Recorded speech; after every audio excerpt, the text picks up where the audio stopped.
Orang itu ngapain sih bicara soal ijazah palsunya Jokowi? Rismond itu hasil penelitiannya, karyanya diakui di Jepang. Ini orang punya keahlian di negeri orang diakui, kok di negara Indonesia justru diperiksa. Bayangkan mantan presiden 10 tahun dicecar oleh penyidik yang pangkatnya pangkatnya ini kan, AKP seperti itu. Terlepas ada berita positif maupun berita negatif terkait isu tersebut. Mantan rektor Sofyan Effendi mengatakan jangan sampai UGM menjadi begundal. Bagi Jokowi ini adalah campaign gratis juga untuk menaikkan anaknya di 2029. Sehingga juga ada pengalihan isu dari isu ramai waktu itu soal pemakzulan Gibran beralih ke dia, ke dalam dirinya. Publik, persepsi publik terkait penanganan ini korupsi itu bagus, Bang. Bagus. Nah, Lini-lini yang kemudian ada potensi gangguan dari korupsi dan lain-lain mafia ditempatkan orang-orang kepercayaan Kopassus juga sama BSSN, Bea Cukai, Kopassus juga. Bea Cukai, Kopassus, Tim Mawar juga. Bagaimana Letnan Jenderal Nugroho Budi Sulistyo ditempatkan sebagai Kepala Badan Siber Sandi Negara. Kasus Fufu Fafa kan bisa dibongkar oleh Badan Siber Sandi Negara.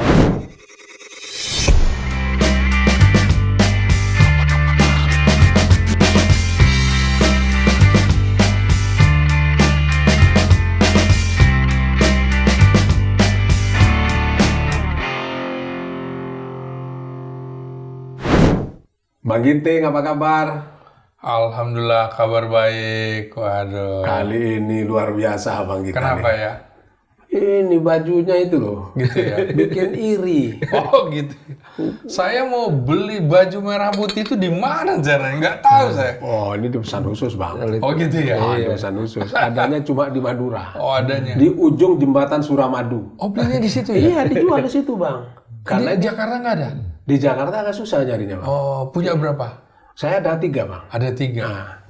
Nah, makanya itu dia. tapi sudah BK semua Bang. Oh BK ya. Bau keringat. Siap. Saya punya 3. Itu di ujung jembatan Suramadu itu lengkap Bang. Aduh. Ininya, celananya, celuritnya juga ada Bang. Sulit. Aduh. Besok saya ke sana bawa. Nah, jadi abang melintas jembatan Suramadu dulu, baru nanti sebelah kanan kiri jalan banyak orang jualan itu Bang. Tapi baju abang bagus. Iya. Lumayan buat dipakai Idul Adha. Sebentar lagi ini. Iya. Terima kasih ya Bang ya, Matur Sekelangkong. Iya. Sudah mau datang lagi ke warung sate saya ini. Siap. Makasih. Saya kangen sekali. Ini udah berapa minggu abang nggak kesini ya? Lama banget. Aku cuma lihat di TV. Gitu Di ya. TV mulu. Terima kasih juga nih Tuan Guru, Bang Ian. Bang Ian aja. Jangan keberatan kalau Tuan Guru. Oh gitu. Betul. Tapi kan orang Bima kan semuanya Tuan Guru. Iya betul. Ya jadi kalau di Bima itu ada singkatan Bang Bima. Apa tuh? Pertama bibir manis, gitu ya. Jadi ngomongnya itu pasti itu bisa bikin orang berbunga-bunga, gitu. Terus yang kedua ini yang bahaya nih. Apa tuh Bang? Bisikan maut. Bisikan maut. Ada ketiga kalau di stasiun kereta api itu biru malam. Kereta itu kan? Iya. Jadi maksudnya bisikan maut itu petua-petua gitu. Petua-petuanya. Nah, orang-orang tua dulu itu ketika udah bicara ada hal yang substantif, itu kita harus ikutin gitu. Karena Bima itu di samping adatnya kuat, agamanya juga kuat kan? Insya Allah Bang, insya Allah. Bang Ginting ini saya mendengar nama, maksudnya Bang Ian sebenarnya. Saya tersinggung loh Bang. Saking rindu kan? Iya itu loh Bang. Apalagi abang tambah ganteng aja. Iya Bang, gak ada recen ya. Iya. Terima kasih Bang Ian. Siap. Aku dengar-dengar Bang Ian ini, Apa tuh? sering neliti-neliti di media sosial itu. Iya, jadi ya, kebetulan saya ini dari 2012, Bang. 2012 kami punya mesin ya, yang dinakodai oleh Ismail Fahmi, pendiri Drone Print. Oh, itu teman saya. Nah, itu temannya. itu ya. Betul ya. Jadi kurang lebih itu pekerjaan kami sehari-hari itu ya seluk-beluk isu lah kurang lebih. Ingat pelajaran waktu di sekolah dulu, seluk-beluk. Ya ini mungkin bahasa diksi-diksi. Tapi apa nih Bang yang paling trending akhir-akhir ini? Jadi yang Ijazahnya Jokowi atau judol atau apa nih Bang? Nah, kalau ngomong akhir-akhir ini, narik data di bulan terakhir ini ya, itu ijazah Jokowi itu paling populer. Gitu. Buat saya itu sebagai orang tiap hari ngeliatin data isu, ini pasti ada konsekuensinya gitu. Dan sekaligus kita bisa melihat bagaimana persepsi publik di percakapan, begitu. Terus tapi kalau kita narik data dari bulan Januari, ngitung dari 2025 itu ada 2 isu. Pertama itu isu terkait dengan Indonesia gelap, terus kedua RUU TNI gitu. Kalau ditambahin 3 isu besar, satu lagi MBG. Gitu. Itu dalam jangka waktu 5 bulan terakhir. 5 bulan terakhir. Dari Januari sampai ke Mei. Iya, begitu. Sampai hari ini. Sampai hari ini ya. Saya cut off-nya tadi sekitar jam 11. Jam 11 siang. Emang apa sih yang menarik dari ijazah palsu itu? Jadi kan tidak ada gini loh Bang. Kan tidak ada kerugian masyarakat terhadap ijazah palsu itu. Iya. Pak Mahfud bilang, orang itu ngapain sih bicara soal ijazah palsunya Jokowi? Kerugian kalau secara perdata apa kerugiannya? Iya. Kecuali ditemukan bahwa itu adalah pemalsuan, bahwa urusannya pidana, kan kira-kira begitu Bang. Nah, yang menjadikan trending itu apa itu Bang, ijazah palsu itu Bang? Jadi gini, sebetulnya isu ijazah palsu Pak Jokowi itu udah lama. Gitu. Dari mesin kami aja tuh sekitar setahunan tuh udah ada isu itu. Itu yang tertangkap di medsos ya.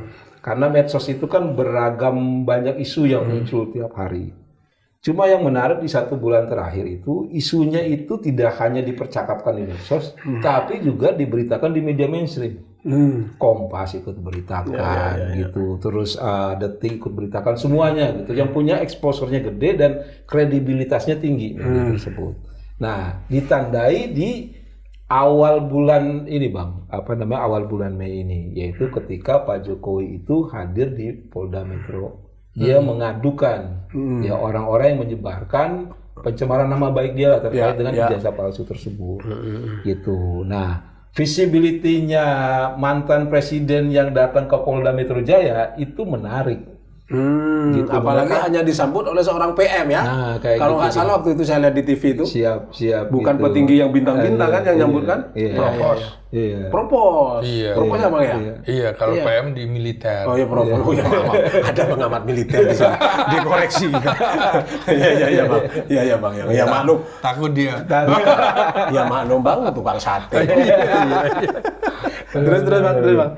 Nah, itu memicu percakapan. Di medsos itu ramai. Ramai sekali gitu. Jadi terakhir kalau pakai tren itu percakapan medsos itu paling tinggi itu di tanggal tersebut. Di tanggal awal bulan ini gitu. Terus kenapa tinggi lagi adalah statementnya Ibu Mega. Kalau masih ingat, Ibu Mega itu sampai merespon. Ngapain sih susah selamat, tunjukin aja kurang lebih seperti itu. Besar, itu semakin besar ya. Besar ya. Gitu. Terus yang ketiga adalah ketika Pak Jokowi memenuhi panggilan Polda Metro dan dicecar 22 pertanyaan terkait dengan ijazah palsu tersebut. Bayangkan mantan presiden 10 tahun dicecar oleh penyidik yang pangkatnya pangkatnya ini kan AKP itu. Terlepas ada berita positif maupun berita negatif terkait isu tersebut. Terus terakhir itu ketika Barreskrim menyatakan bahwa ijazah Pak Jokowi asli. Gitu. Itu juga memicu percakapan yang luar biasa gitu. Karena ada yang puas, banyak juga yang tidak puas. Itulah kemudian dari bulan 1 sampai bulan 5 sampai di cut off oleh Bang Ian, ijazah Jokowi itu bukan di bulan 5 ini Bang. Di bulan 5 ya? Di bulan 5 ini gitu, bulan Jadi 5. Tinggi dia. Di bulan 1 sampai 5? Di bulan masih rendah. Masih rendah. Masih riuh rendah. Dari bulan 1 bulan 5 yang tinggi itu RUU TNI. Ya. Abang masih ingat tuh demo di mana-mana. Yang menarik itu di bulan Ramadan masih demo. Jelang mau Lebaran masih demo. Ini kan hal yang menarik lagi nih. Orang nggak mikir mau Lebaran apa. Jadi itu hal yang menarik, itu bisa kita kupas. Sekarang katanya, aku nggak sabar mau tanya Bang. Datanya masih banyak, simpan dulu ya Bang. Simpan dulu. Saya lempar dikit-dikit. Iya, Abang makan dulu aja. Itu dia Bang. Jadi abang nanya yang banyak, biar beliau ngomong banyak. Jurus saya sebetulnya bukan itu begitu Bang. Khawatir basi nanti abang keracunan seperti ini. Siap. Itu. Bang Ginting. Iya. Udah makan tadi. Bang, politiknya apa sih? ijazah palsu Jokowi itu kok sampai ramai seperti yang diberitakan tadi oleh Bang Ian? Sebenarnya sudah sejak lama persoalan itu menjadi perdebatan karena pernyataan-pernyataan Pak Jokowi sendiri. Misalnya IPK dia di bawah 2,0. Nah, bagi orang yang mengenyam pendidikan 2,0 ya nggak lulus. Nggak lulus kan ya. gitu kan. Itu sebodoh-bodohnya orang lulus dengan IPK 2,0. Ya. Tuh. Kemudian dia juga pernah mengatakan bahwa pembimbing skripsinya Ya. Itu Pak Kasmujo. Pak Kasmujo itu. Kemudian yang menarik adalah dia bilang saya bolak-balik bimbingan sama dia. Nah, menjadi persoalan ketika terakhir kemarin Pak Kasmujo bilang saya nggak pernah jadi pembimbing skripsinya, kan gitu. Kemudian saya nggak tahu ijazahnya. Loh kok ini bertolak belakang? Nah sehingga dalam tanda petik kalau belajar peribahasa sekali lancung ke ujian seumur hidup orang tidak percaya. Nah jadi dianggap Presiden Jokowi berbohong. Nah di satu sisi bilang nih pembimbing apa? Kan ingat kalau kita kuliah itu ada pembimbing akademik. Ya. Biasanya kita bertemu satu semester sekali atau dua kali. Untuk urusan kartu registrasi. Nah kayak gitu. Ya. Kemudian ada pembimbing skripsi gitu ya. Kalau di era saya itu pembimbing skripsi ada dua. Ya. Pembimbing skripsi substansi, pembimbing skripsi teknis. Ya. Nah, kemudian kemarin ketika Roy Suryo CS melihat data di UGM, kok nggak ada di dalam halaman ucapan terima kasih, kok nggak ada nama Kasmujo. Kasmujonya. Nah, ini kan seperti malin kundang nggak mengakui Orang tuanya. iya kan orang tuanya kan. Iya, Saya sampai sekarang ingat loh pembimbing akademik saya, Profesor Herman Hidayat. Dulu belum profesor, dulu masih S1 boleh dulu kan. Kemudian pembimbing skripsi saya itu Profesor Samsudin Haris. Dulu belum profesor belum juga. profesor doktor. Orang Bima juga. Orang Bima juga. Nah, terus Anaknya Tuan Guru. Iya, Doktor Mimin Saleh waktu itu belum doktor. Jadi saya ingat, saya nggak mau jadi malin kundang. Nah, kemudian di skripsinya lagi, kok nggak ada tanda tangan penguji kan gitu. Sekurang-kurangnya penguji dan juga pembimbing ada tanda tangan. Nah, sehingga menurut saya faktornya bukan lagi persoalan hukum, tapi etis akademis. Apakah ijazah itu diperoleh secara sah atau tidak sah? Kan begitu. Belum lagi soal Jokowi katanya lulusan SMA 6, negeri 6. Nah, padahal tahun 1980 SMA 6 itu belum ada. Dia masih sekolahnya namanya SMPP 40. Loh, kok nggak sesuai? Belum lagi publik melihat fotonya kok nggak sama gitu kan. Sehingga ketika Bareskrim menutup kasus ini menjadi aneh juga. Menjadi aneh kenapa kemudian polisi itu menutup kasus sementara Jokowi juga menantang dalam tanda petik ke pengadilan. Kan begitu. Nah, seharusnya itu diputuskan oleh pengadilan. Ini jaksa juga harus dihadirkan sebagai penyidik. Harus kemudian ahli-ahli itu melihat itu ijazahnya sebenarnya seperti apa. Mestinya menurut saya sesungguhnya berhenti di UGM. Pada saat UGM harus bisa membuktikan. Itu kan ketidakpuasan itu juga masuk akal.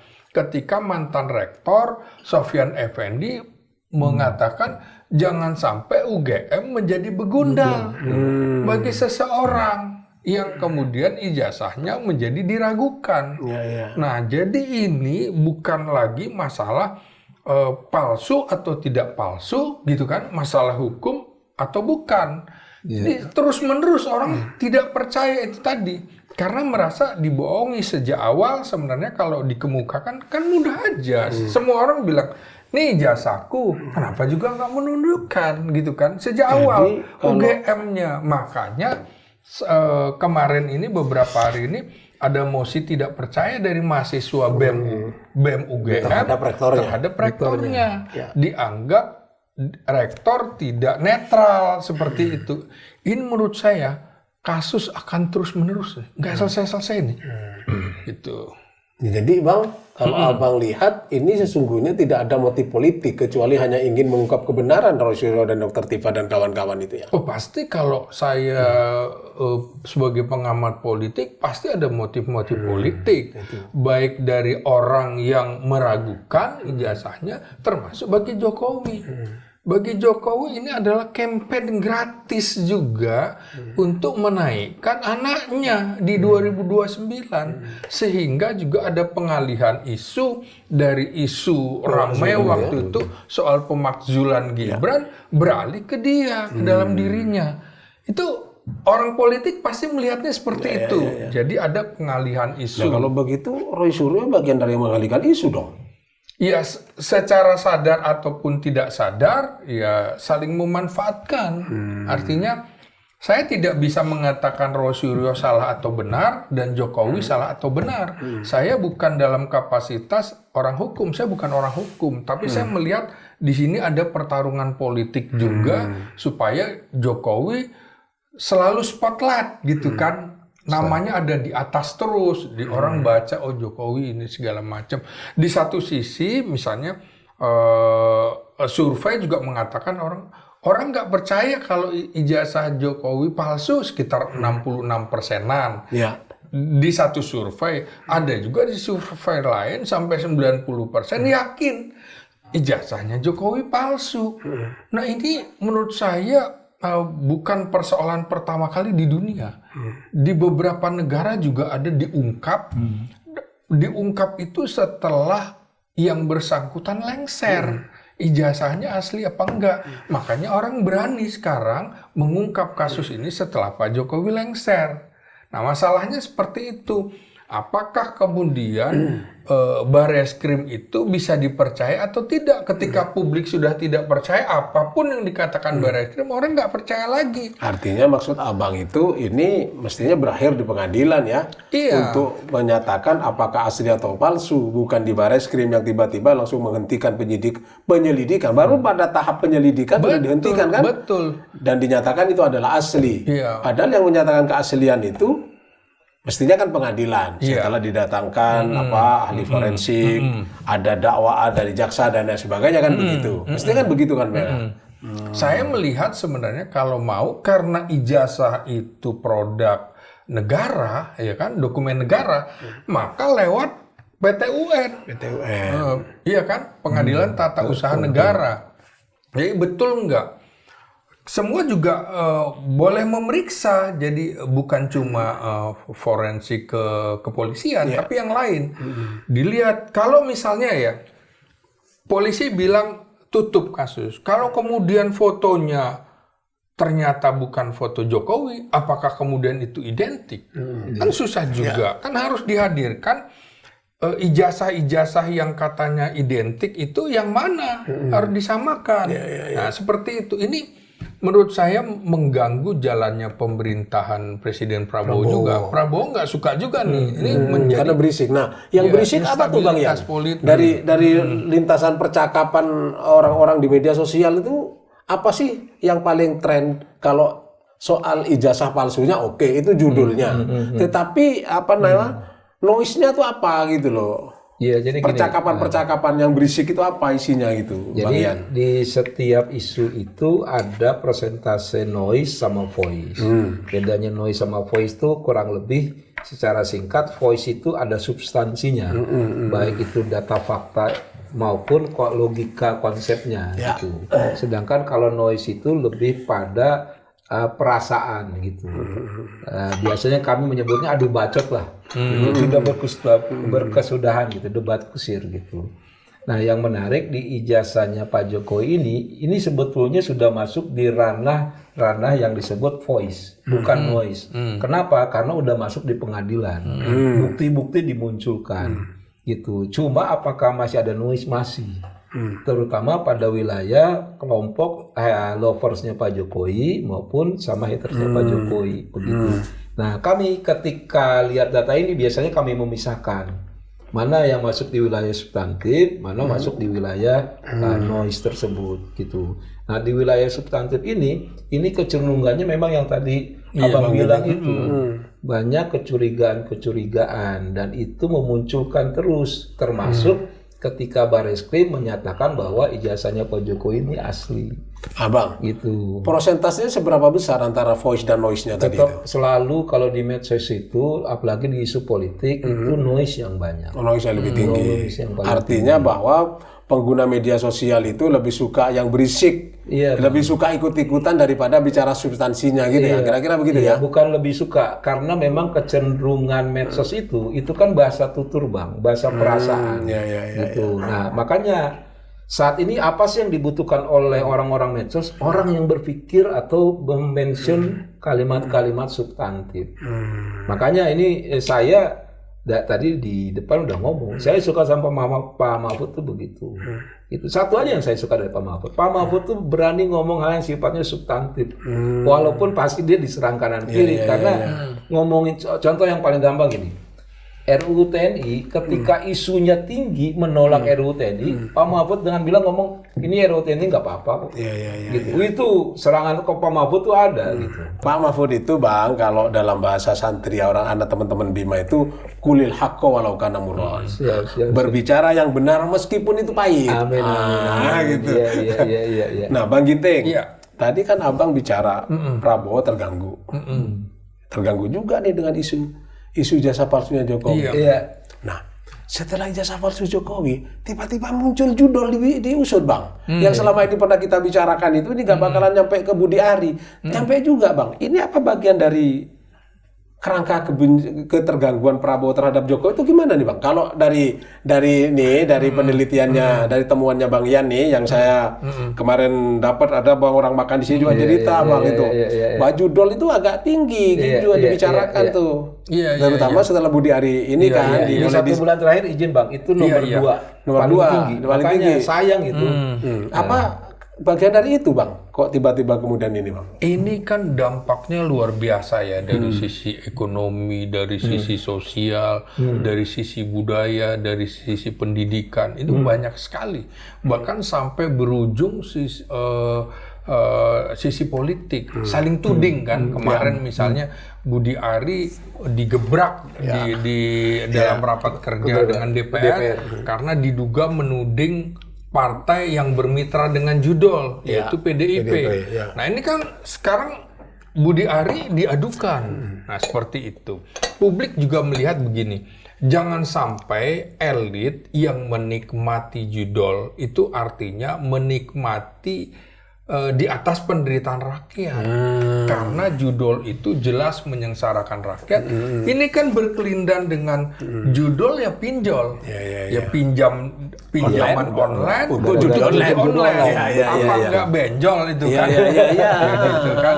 Nah, betul-betul jadi ekonominya habis secara sosial, bahkan banyak rumah tangga pecah gara-gara seperti itu ya. Jadi faktornya banyak sekali dan itu merugikan keuangan negara dan pasti moral bangsa rusak. Jadi dampaknya sangat luar biasa. Nah kaitannya dengan itu Bang tadi Bang.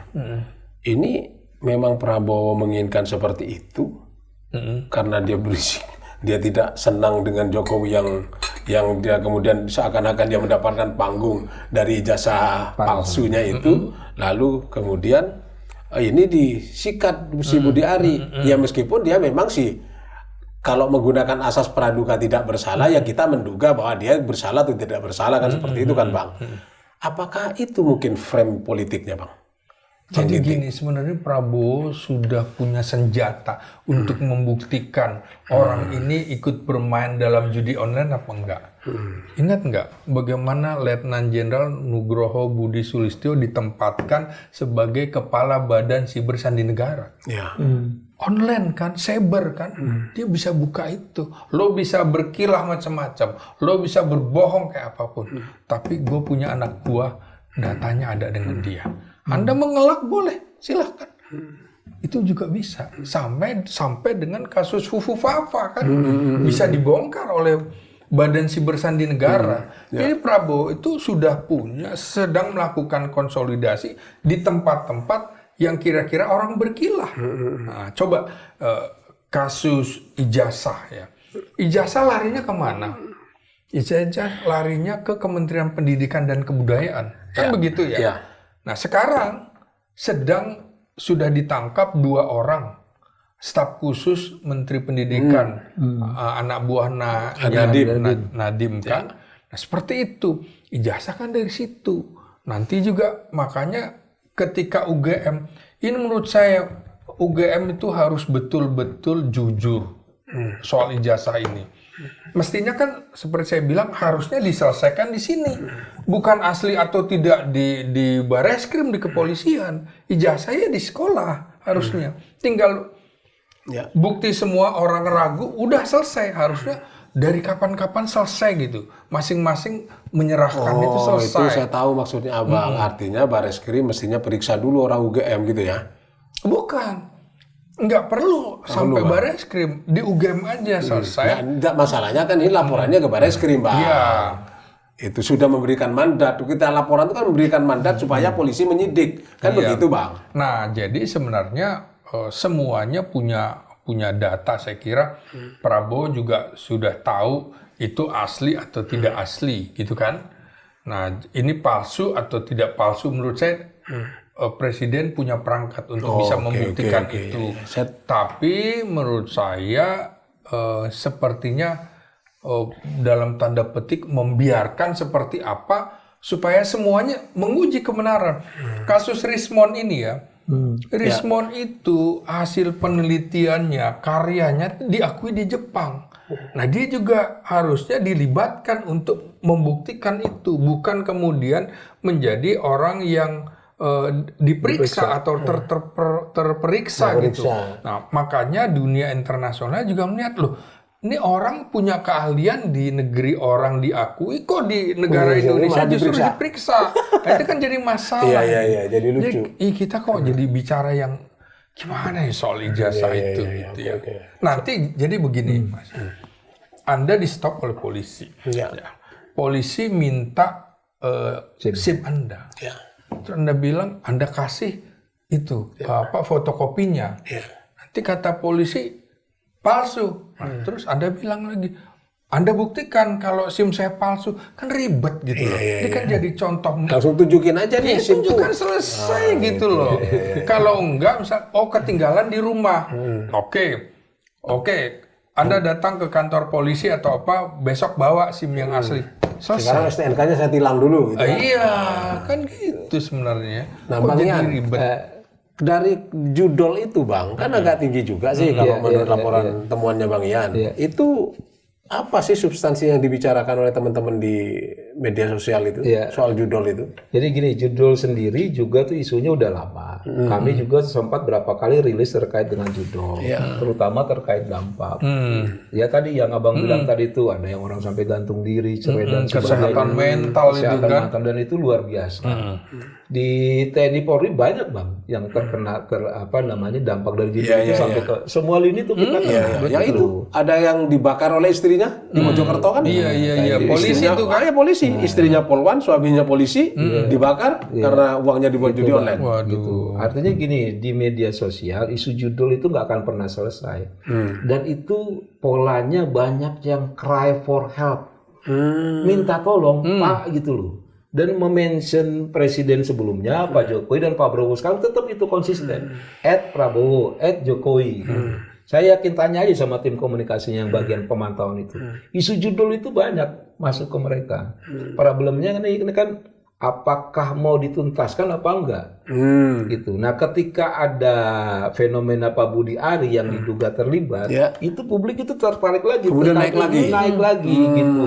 Makanya ini sebetulnya kalau menurut kami orang data ini sebenarnya momen buat pemerintahan sekarang untuk menunjukkan eksistensi pemerintahan sekarang memberantas tidak hanya korupsi tapi juga terkait dengan judi online. Iya. Kalau ini jadi Bang, ini keren. Saya yakin nggak mungkin Bang, semua bisa diberantas nggak mungkin.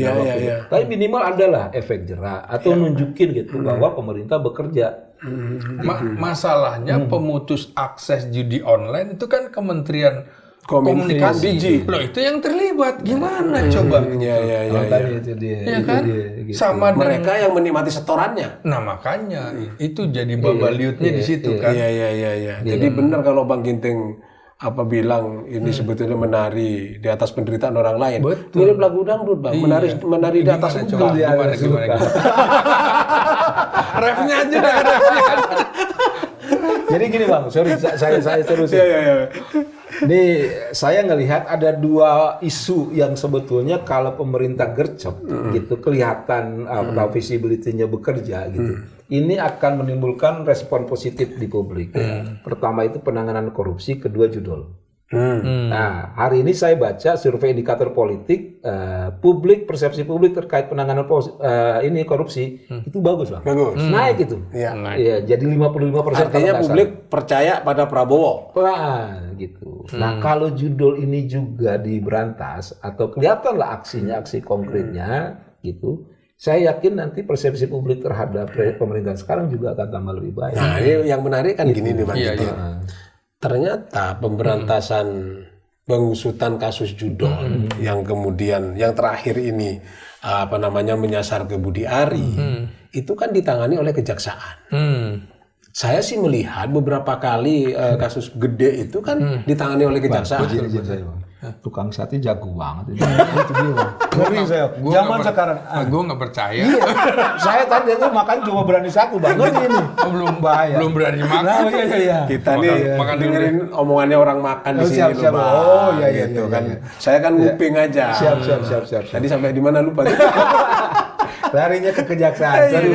Ini kan beberapa kasus korupsi itu ditangani oleh kejaksaan. Bahkan ada yang menarik kan. Kemudian akhir-akhir ini karena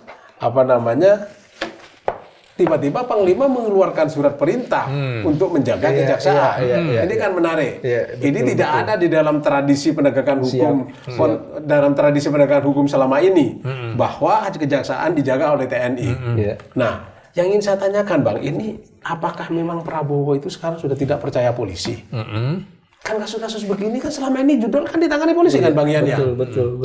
Kok sampai kemudian ini ditangani oleh kejaksaan? Kejaksaan yang banyak ambil peran kasus-kasus gede lah. Iya kan? KPK pun kalah. KPK yang ngejar kepala-kepala daerah ece-ece yang 100 jutaan itu kan. Kalau polisi udah nggak usah dibicarakan. Kenapa nggak bisa dibicarakan polisi? Iya karena kan gua kejar loh. Kita sudah tahu. Karena polisi itu Bang yang lebih kecil dari itu soalnya. Nah ini kan Prabowo ingin fokus yang gede-gedenya nih. Nah kalau dalam amatan Bang Ian, apa benar seasu? Bang Ginting. Sama-sama abang sih. Tak panggil tuan guru nggak mau sih tadi abang.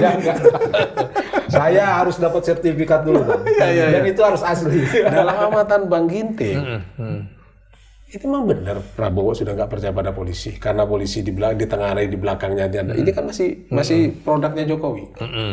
Jadi kita lihat terakhir adalah peraturan presiden yang keluarkan tahun nomor 66 tahun 2025 yang membolehkan TNI di situ. Iya, TNI dan Polri. TNI dan Polri. Ya pertama di atas bab 4-nya polisi, bab 5-nya TNI.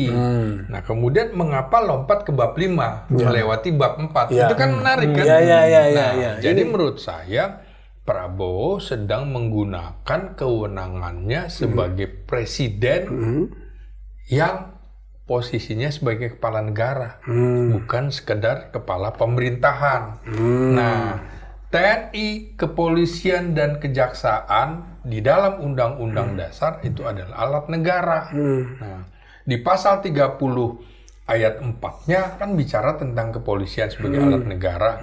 Maka otomatis sebagai alat negara, presiden adalah pemegang kekuasaan tertinggi atas kepolisian. Nah, di Undang-Undang TNI juga begitu, di Undang-Undang Pasal 10 Undang-Undang Dasar 45, presiden pemegang kekuasaan tertinggi atas Angkatan Darat, Laut, dan Udara. Berarti apa? Undang-Undang Dasar itu kan lebih tinggi daripada undang-undang di bawahnya. Dia menggunakan itu. Dan salah satu alasan berdirinya negara itu tadi juga melindungi segenap bangsa dan negara dari segala ancaman. Nah, itu masuk di situ. Nah, dia menerjemahkan itu. Misalnya di dalam undang-undang TNI operasi militer selain perang kan juga menjaga objek vital negara. Ya, objek vital nasional. Ya, strategis. Nah, itu yang bisa menerjemahkan adalah presiden.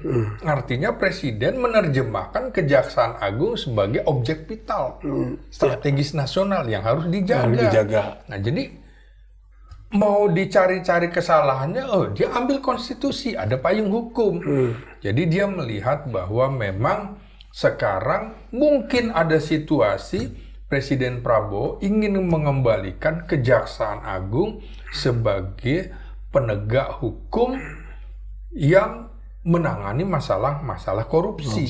Nah, di seluruh dunia korupsi itu yang nangani memang kejaksaan. Bukan kepolisian. Tapi kan kepolisian sekarang di ujung masa pemerintahan Jokowi membuat korps baru, Korps Pemberantasan Korupsi. Nah, sudah dibentuk Presiden Jokowi. Prabowo kok nggak mau gunakan polisi kan? Iya. Ada alasan dong. Terserah saya dong, hak prerogatif saya. Jadi mungkin ada rencana KPK yang didirikan sebagai lembaga ad hoc itu akan dihentikan. Maka polisi harus diperkuat sesuai dengan tugasnya Kamtibmas dalam penegakan hukum dengan mengayomi, melindungi, melayani masyarakat. Fungsinya itu dikembalikan. Jaksanya di soal penegakan hukum terkait dengan pemberantasan korupsinya. Pemberantasan korupsi. Mungkin bisa saja KPK untuk sementara artinya akan dikembalikan, artinya ditiadakan, dibubarin. Bisa dibubarkan. Karena itu kalau ada di dalam undang-undangnya kalau nggak salah tuh Bang. Betul, karena ini kan lembaga ad hoc. Apalagi KPK yang sekarang komisionernya dipilih di era Presiden Jokowi. Yang harusnya diserahkan kepada pemerintahan baru. Apa ya nyaman gitu loh. Misalnya orang jadi pemimpin baru, anak buahnya ditentukan oleh presiden sebelumnya. Iya, kan juga nggak nyaman. Nggak nyaman, betul. Cuma cara menjawabnya tidak frontal seperti itu, kira-kira gitu.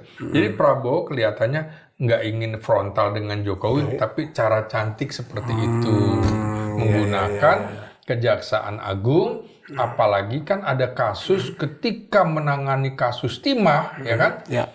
Tiba-tiba ada mobil rantis kepolisian yang mengelilingi kejaksaan, bahkan ada drone. Loh, ini gimana dua lembaga negara seperti itu? Saling intai. Nah, seperti itu. Dan itu menjadi sebuah catatan buruknya komunikasi antar lembaga dan juga ada upaya menguntit lembaga yang lain.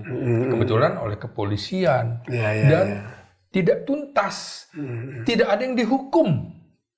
Itu kan bukan oknum. Kalau kemudian kendaraan itu sudah lembaga, sudah lembaga, kok nggak ada yang dihukum? Makanya kemudian itu kan dalam kasus timah, maka Prabowo sekarang menempatkan seorang kolonel purnawirawan menjadi dirut PT Timah, kan begitu? Loh, berarti lini-lini yang kemudian ada potensi gangguan, dari korupsi dan lain-lain, mafia, ditempatkan orang-orang kepercayaan dia. Ini udah pensiun loh, tapi ditempatkan di situ. Ada apa? Dan itu Kopassus juga, sama BSSN, Bea Cukai, Bea Cukai, Kopassus, Timawar juga. Timawar adalah orang yang setia kepada Prabowo, yang dulu ketika Prabowo diberhentikan dengan hormat dari dinas militer, semua kabur, kan gitu. Nah, dia pasang badan tetap setia. Dan sekarang kira-kira dia menikmati apa kesetiaan itu sekarang. Soalnya gini Pak, ada yang bilang juga sih orang makan di sini sambil rasan-rasan itu. Ini Prabowo menggunakan kejaksaan itu mungkin karena nggak percaya pada polisi dan KPK ya. Persepsi itu nggak salah. Nggak salah ya? Nggak salah. Itu boleh juga. Jadinya, atau bisa jadi ada yang lain yang bilang begini, ini jangan-jangan Prabowo ingin buktikan omongannya dia. Karena selama ini kan dia dituduh bonekanya Jokowi. Atau omon-omon. Ya kalau omon-omonnya sih saya nggak lihat sih Bang. Ini kayaknya serius banget sih yang kejaksaan gitu ini. ya. Gitu. Tapi Enggak, sebelumnya kan dianggap omon-omon. omon-omon. Nah, omon-omon itu kan sekarang udah mulai dibuktikan satu persatu lah oleh dia kan, terutama di penegakan hukum dan pemberantasan korupsi. Yang terakhir kan Prabowo pidato juga. Saya dibilang bonekanya Jokowi, nah, gitu-gitu. Atau itu yang ingin dia buktikan sesungguhnya. Dia nggak bisa kendalikan polisi, lalu pakai jaksa, gitu kira-kira. Lalu dijaga oleh TNI. Kira-kira begitu arahnya ya? Iya, jadi selama 10 tahun pemerintahan Jokowi itu terlihat kepolisian seperti anak emas. Begitu ya. Iya. Jadi orang juga melihat, misalnya ya, dalam meritokrasi tiba-tiba yang menjadi Kapolri melompati 4 angkatan, 3 angkatan. Ini nggak lazim di dalam dunia kemiliteran, dunia kepolisian, nggak lazim gitu loh. Oke. Bang Ian, itu yang kaitannya dengan isu kejaksaan, apa sih lalu lintas percakapannya orang-orang itu? Bang Ian ini kan punya data valid. Iya.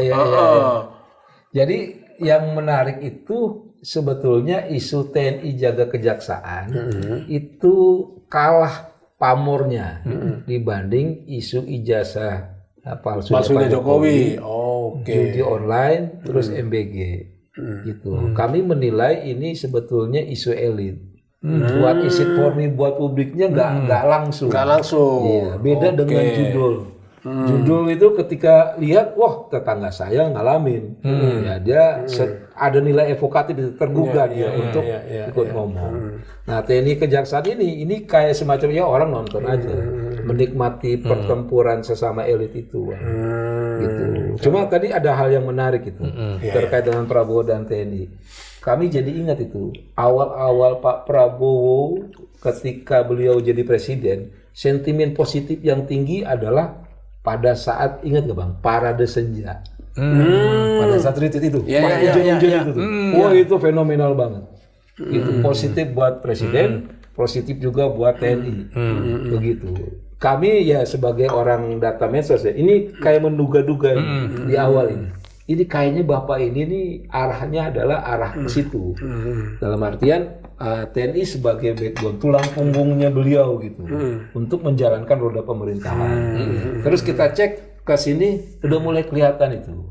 MBG, TNI perannya besar sekali di situ ya. Terus kejaksaan, TNI masuk di situ ya menjaga. Terus tadi tuh yang Abang bilang tuh, itu gede tuh di percakapan gitu. Jadi gini, gede itu ada dua Bang. Ada secara kuantitas, grafiknya tinggi. Ada secara kualitas. Kualitas itu banyak jumlah orangnya, masa. Orang yang punya kredibilitas ngomong, baik pro maupun kontra. Isu TNI masuk ke ranah sipil, itu koalisi masyarakat sipil pasti protes. Itu setara institut pasti protes kayak begitu. RUU TNI kan sempat tinggi juga waktu itu kalau nggak salah ya Bang. RUU TNI itu gede. Tapi akhir-akhir ini Abang yang menarik gini, RUU TNI itu gede, tapi diinisiasi hanya kelompok itu aja. Tertentu, yaitu koalisi masyarakat sipil. Yang isinya itu memang para aktivis. Yang mereka itu secara historis dekat itu, dengan kepolisian. Koalisi masyarakat sipil itu secara historis itu memang mereka itu sudah anti militer bisa dibilang gitu. Ini kan fenomena 98 sebelumnya. Gitu orang-orangnya. Terus kedua memang ada kecenderungan yang menarik gini deh. Kalau tentara masuk militer, sama tentara masuk militer, tentara masuk institusi sipil, itu pasti reaktif. Tapi kalau polisi masuk itu nggak terlalu adem aja. Gitu. Ada apa itu ya? Ada apa itu? Itu paling gampang Bang. Kalau di komunikasi itu ada namanya analisa isi teks kuantitatif. Dibandingkan aja pemberitaan kalau misalkan militer masuk sipil dengan polisi masuk sipil, dilihat gitu. Ya, kita lihat cek misalkan secara institut waktu pejabat polisi jadi sekjen DPD, reaksi nggak dia? Karena Hendardi adalah penasehat ahli Kapolri. Di situ kan terjawab. Bola saya dilempar, ditendang sama. Sementara dia seperti tidak jadi bertempur Bang. Berarti benar kesimpulan saya Bang. Kan seperti elit di koalisi sipil. Berarti supporternya polisi dong. Nah, itu dia. Ya kan menarik. Belum lagi ada isu-isu, aduh nggak enak deh ya. Iya. Ya, menurut saya mestinya kita mengawasi semuanya. Sebentar Mas, sebentar. Itu Hendardi loh. Belum tentu teman-teman koalisi masyarakat sipil yang lain seperti Al-A'raf dan lain sebagainya belum tentu juga kan, teman-teman yang lain juga kan belum tentu kan. Bivitri Susanti misalnya belum tentu juga kan. Jangan digebiau ya nih. Ini kan bicara Hendardi ini kan tadi setara institut ya. Menurut saya gini loh, ya kita tentu harus mengawasi semua institusi-institusi negara, termasuk alat negara. Polisi ini kan alat negara bersenjata juga. Makanya dulu Bung Karno memasukkan itu dalam angkatan bersenjata. Dia sipil, tapi sipil bersenjata. Bukan sipil seperti PNS biasa. Makanya juga harus diawasi.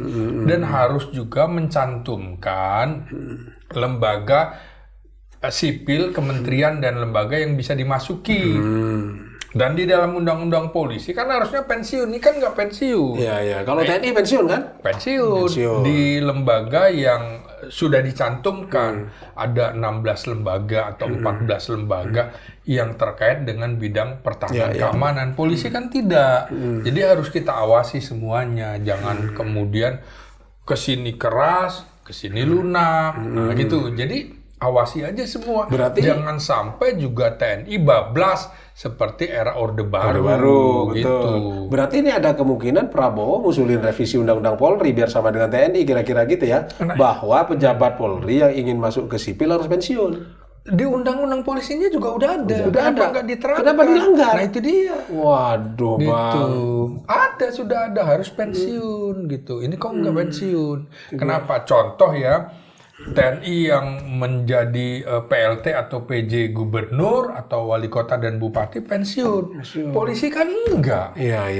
Sudah selesai masuk lagi. Nah ini yang kemudian muncul istilah parcok-parcok itu di wilayah-wilayah pertempuran antara misalnya PDIP dengan kubunya Presiden Jokowi waktu itu, sehingga muncul istilah parcok itu dan itu disesali oleh para mantan Kapolri.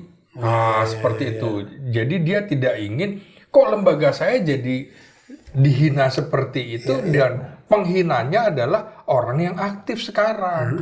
Makanya menurut saya polisi tidak boleh masuk ke dalam ranah politik praktis. Dia seperti TNI harus politiknya politik negara. Tidak boleh menjadi alat rejim yang berkuasa. Kalau kemudian menjadi alat rejim yang berkuasa, itulah seperti TNI di era Orde Baru dan polisi di era Jokowi. Itu yang nggak boleh. Makanya kita harus kritisi. Kenapa tuh Bang Yan kok tiba-tiba jadi rendah? Di sebulan terakhir isu RUU TNI itu Bang? Atau karena memang udah selesai kali ya? Ya, jadi memang bisa dibilang isu RUU TNI itu dia sudah selesai. Ukuran selesainya adalah itu, saya ingat statementnya Bivitri itu udah pernah bilang dia. Waktu acara kumpul demo-demo terakhir itu, jadi demonya demo dibuat kayak anak muda, camping di depan Senayan gitu. Kita memang nggak mungkin bisa mengubah revisi undang-undang TNI ini gitu. Cuma minimal sudah ada perlawanan dari koalisi masyarakat sipil gitu. Terus isu parcok ini memang masih terus jalan walaupun nggak tinggi gitu. Terutama ketika ada kejadian tanda kutip polisi melakukan apapun gitu yang negatif terhadap masyarakat, dari misalkan terkait dengan di jalan ditilang apa segala, itu pasti ada tuh mention parcok segala gitu. Nah, ada hal yang menarik lagi, yaitu ketika nanti revisi undang-undang Polri itu muncul, misalkan kayak gitu, serame kayak RUU TNI enggak gitu. Kalau misalkan nanti nggak rame, jadi emang ada kecenderungan ya kelompok yang selama ini menyerang TNI dengan revisi undang-undang TNI itu memang berat sebelah gitu. Makanya kita tunggu aja nanti. Kita tunggu aja. Saya nggak berani bilang ini berpihak ke sini, berpihak ke saya, nggak berani gitu. Karena harus berbasis saya data. Saya juga nggak berani bilang, saya tapi berani tanya. Kalau Bang Ginting kan intuisi sama pengalaman beliau tuh udah bisa begitu. Iya. Kalau Bang Ginting datanya ada lengkap. Kan yang menarik adalah justru demo di DPR adalah mendukung undang-undang kepolisian, padahal itu sangat kontroversi sekali. Kok aneh gitu kan? Kok dukungan? Nah, sementara menurut saya yang menjadi persoalan di undang-undang TNI yang dipersoalkan bukan substansi, tapi caranya. Cara. Misalnya kok tidak melibatkan masyarakat sipil atau kaum akademisi? Ya, TNI beralasan loh ini sebenarnya sudah sejak 2014. Setelah 10 tahun undang-undang ini digulirkan tahun 2014 sudah berproses. Jadi ini tinggal memasukkan yang tadinya belum ada undang-undang. Misalnya BNPB kan baru lahir setelah undang-undang TNI. BNPT, Bakamla dan lain-lain. Jadi tinggal menyesuaikan saja. Jadi sebenarnya yang tadinya remang-remang jadi jelas. Iya, gitu, jadi sebenarnya nggak ada yang darurat, nggak ada yang kontroversi. Makanya betul seperti Prof. Mahfud bilang, nggak ada kok yang kontroversi. Ini hanya pengesahan yang dulu belum ada undang-undangnya diundang-undangkan, kemudian disesuaikan dengan undang-undang TNI. Nah, kalau undang-undang kepolisian RUU-nya itu ramai sekali, di mana masuk ke hampir semua ranah. Jadi seperti keamanan seolah-olah dia salah terjemahan. Pertahanan urusan TNI, keamanan urusan kepolisian. Itu keliru. Karena keamanan polisi adalah keamanan ketertiban masyarakat. Nah, keamanan yang lain ada tugas-tugasnya. Keamanan barang masuk, keluar, yaitu bea cukai, kan gitu. Orang asing masuk ke dalam dan keluar, itu keamanan yang nangani adalah imigrasi, kan gitu. Kayak kemarin narkoba di laut lepas di sana, Kepri sana. Di Kepulauan Riau itu ya keamanan laut gitu kan. Bakamla dan Angkatan Laut sebagai penyidik. Bukan semuanya. Kalau semuanya ya berat. Polisi itu karena keamanan ketertiban masyarakat menurut saya yang diperluas adalah perbanyak patroli di masyarakat. Kalau tingkat kriminalnya makin tinggi di masyarakat, dia nggak berhasil. Itu kan parameternya kan gitu. Jadi jangan kemudian menggebiah-uyah. Pokoknya keamanan semuanya polisi nggak bisa. Nah, keamanan cyber aja ada batas-batas. Oke, sekarang yang terakhir nih Bang. Kan kita itu selama ini ya Bang ya. Ini Bang Ginting ini karena sering makan di sini. Rupanya cocok dengan sate buatan saya dia. Tapi kerupuknya belum ada juga ya. Oh iya Bang, lupa Bang. Makan sate nggak pakai Besok kerupuk. aku bawain kerupuk udang Madura. Bang Ginting tuh mendengar betul aspirasi. Saya udah ngomong, nggak ngomong telepatinya nyambung. Besok saya percaya sama Bang Ginting. Mungkin karena dari Sabang sampai Merauke itu, Bang Ginting di barat, Abang di timur. Kira-kira begitu. Nah ini yang terakhir Bang.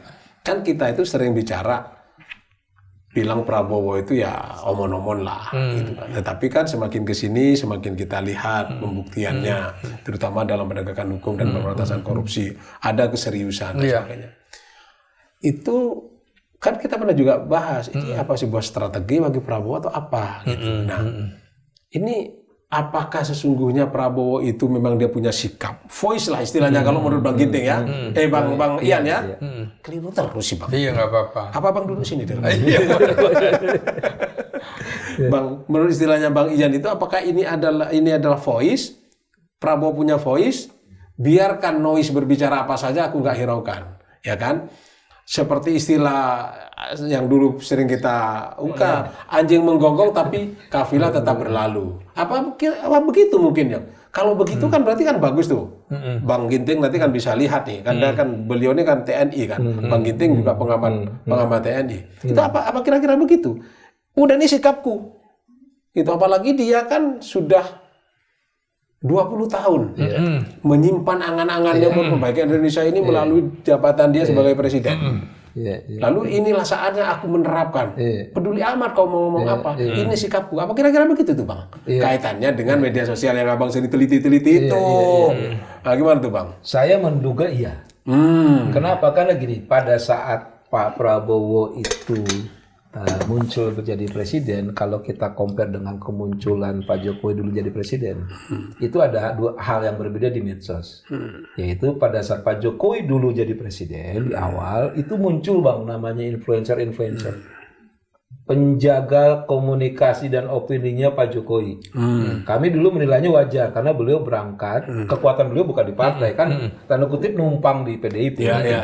Beda dengan Pak Prabowo sekarang. Itu. Nah, di Pak Prabowo sekarang itu influencer bisa dikatakan ada tapi nggak banyak. Dan ketika ada isu-isu besar, isu-isu yang langsung berhubungan dengan presiden, misalkan MBG, itu nggak ada tuh perlawanan.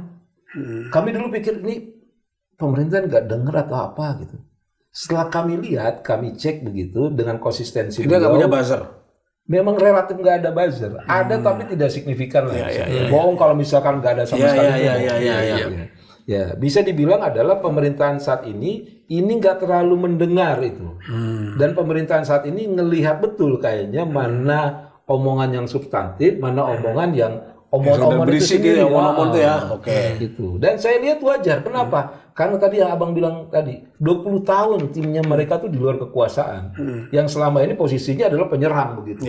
Jadi pola-pola menyerang kayak gini mereka udah kuasai. Gitu. Yang sekarang ini mah mereka ada kepentingan, ini bukan suara masyarakat. Udah paham ya. Iya, gitu. Dan ini bisa dibuktikan ya. Kami melihat pada saat isu-isu yang sifatnya punya nilai what is it for me buat publiknya tinggi. Dia jagain banget harga gabah misalkan. Itu saya nggak tahu nanti ke depan dijagain lagi apa enggak. Tapi minimal sampai saat ini begitu. Ya, sampai militer ikut masuk juga kalau karena itu betul-betul kebutuhan masyarakat. Peduli harga saham naik, yang penting rakyat saya makan. Kira-kira begitu kan? Gitu. Statementnya kan? Statement kayak gitu. Itu. Terus yang menarik lagi, saya menyambung yang tadi Bang terkait dengan RUU TNI itu. Ingat gak dulu waktu Satgas Covid ada Pak Doni Monardo? Iya. Orang nggak ada itu teriak-teriak dulu kan? Gitu. Dan kita fine-fine aja gitu. Kita dulu memang sih sumpah serapah juga kepada polisi, kepada tentara waktu dijagain pakai panser, gitu. Tapi setelah itu udah clear. Ketika Covid turun, terima kasih kita kepada tentara. Nah, artinya kan bisa jadi nanti Pak Prabowo tuh udah Pak konsisten aja terus dalam arti tetap mendengar, terutama pada wilayah voice itu tadi, dengerin gitu, biar Bapak tuh sebagai tempat mengadu gitu, karena basicnya seperti itu, pemimpin itu. Kalau Bang Ginting lihat gimana Bang?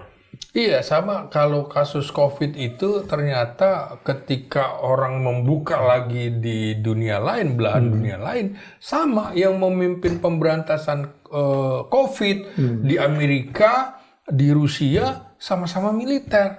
Letnan Jenderal juga, sama dengan Indonesia. Kenapa? Karena COVID dianggap sebagai perang dalam bentuk lain. Apa? Nubika itu, nuklir, biologi, kimia. Jadi virus dimasukkan. Jadi ini yang namanya perang itu bukan lagi penyerbuan dari penyerbuan infanteri lewat senjata dan segala macam. Nah, karena itu menurut saya ini Prabowo sedang menggunakan strategi perang di mana-mana, termasuk melawan mafia tanah, mafia sawit, mafia pertambangan, korupsi dan lain-lain. Nah, strateginya untuk memperkuat itu dia menggunakan militer karena dianggap situasinya adalah situasi abnormal, maka dia harus berhadapan dengan semacam mafia-mafia hitam, konglomerat hitam.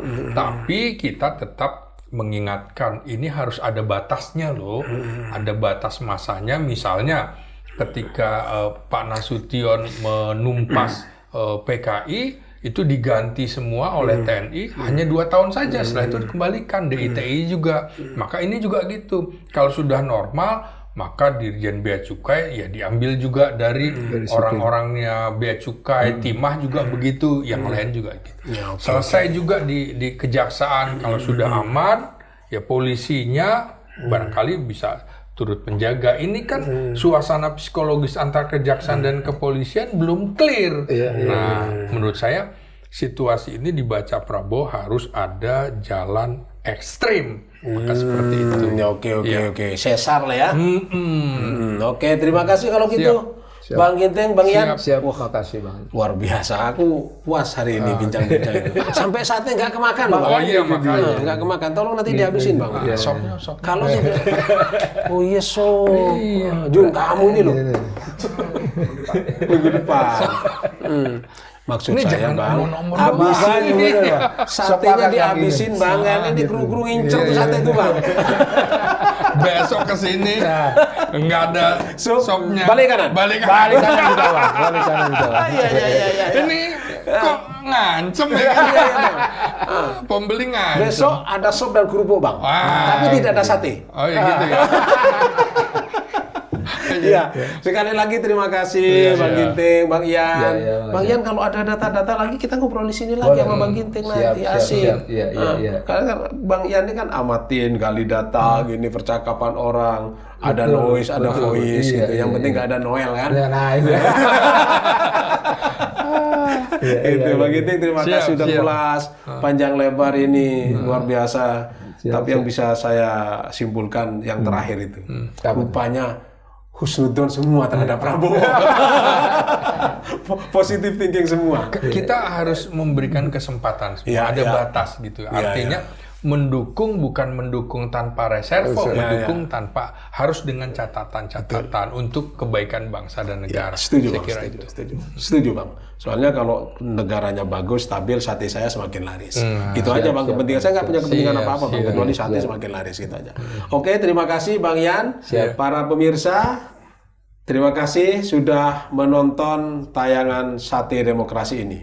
Sajian tentang demokrasi. Kali ini perbincangannya cukup menarik karena didukung oleh data yang betul-betul akurat dan dianalisis secara tajam pula oleh Bang Ginting. Saya Cak Imam sebagai pemilik warung sate ini, tapi jangan lupa yang sudah nonton jangan lupa kasih subscribe dan komen. Ya. Karena itu berguna bagi saya. Terima kasih. Assalamualaikum warahmatullahi wabarakatuh. Waalaikumsalam warahmatullahi wabarakatuh.